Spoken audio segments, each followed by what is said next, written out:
Assalamualaikum warahmatullahi wabarakatuh. My name is Guru Purnakusuma from Lokalbi, and in this video I'm going to talk about an orangutan who used sign language named Cantik. In the late 1970s, Miles started to teach American Sign Language to a male orangutan named Cantik, which in Malaysian means beautiful. An orangutan was chosen for this research because they generally score higher on cognitive tests than do gorillas or chimpanzees. Miles' project differed from others that have focused on language. She was more concerned with the cognitive and communicative process that might underlie language development. Cantik was not just trained to use signs, but was immersed in a human cultural environment to learn the appropriate ways for behavior and interaction.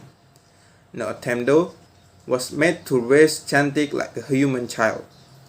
Rather, his natural arboreal habitat was maintained to the extent possible at the research center. Beginning at 9 months of age, Cantik was raised at the University of Tennessee at Chattanooga by a small group of caregivers who communicate with him by using gestural signs based on the American Sign Language for the deaf. Cantik produced his first sign after 1 month and eventually learned to use approximately 115 different signs, forming a vocabulary similar to that of a very young child. Cantik's signing was spontaneous and non-repetitious. He did not merely imitate his caregiver as had been claimed for the sign language trained chimpanzee Nim. Rather, Cantik actively used his sign to initiate, communicate, and meet his needs. Almost immediately, Cantik began to use his sign in combination and modulate their meanings with slight change in how he articulated and arranged his sign. He commented cook drink after drinking his cook, pull beard while pulling a caregiver's hair through the fence, time hug while locked in his cage as his caregiver looked at her watch, and red black point for a group of colored paint jars.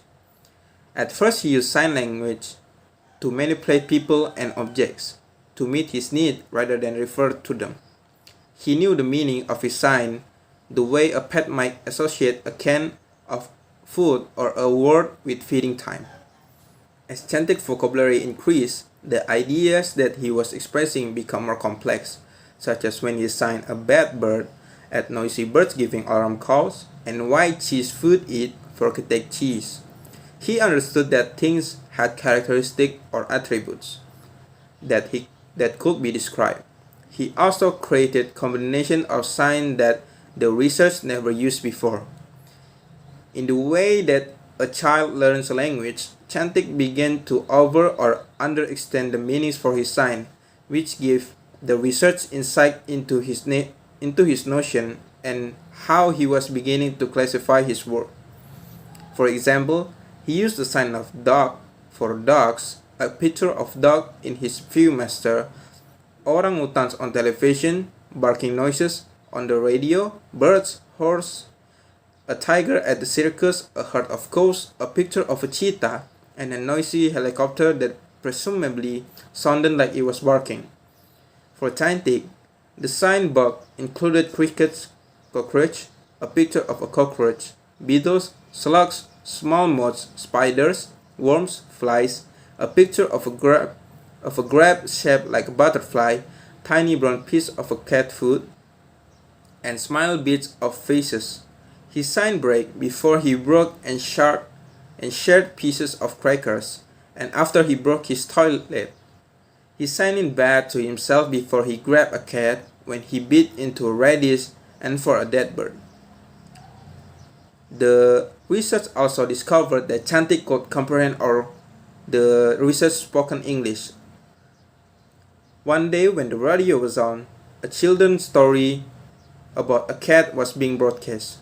When the narrator said cat made meow sounds, Cantik signed cat.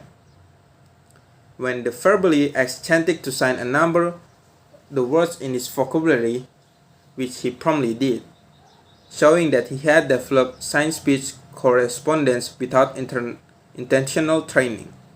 After 7 years of interaction with caregivers, Cantik learned to use a vocabulary of 115 signs that signify objects, action, proper names, attributes, legatives, and pronouns. Miles states that in second month of training, Chantic began to combine sign into sequence spontaneously. An interesting observation that she noted concerned Chantic use of the verb give. Chantic was more likely to name a physical object first, if the object was present, but he will produce a reverse order if the object was not present.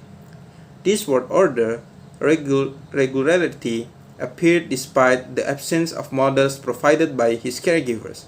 However, this reversal phenomenon was not found for any other verb or combination of words. By 8 years and 3 months of age, Chantic was inventing different signs, including no plus teeth to indicate that he would not use his teeth during roleplay, and I plus drink for the contact lens solution used by his caregivers. Overall, Chantic acquired vocabulary items, but like the other apps, little syntax. Chantic's general achievement was lower than that of Coco and was more like that of Washo. I think that's all for me. Thank you for watching and have a nice day.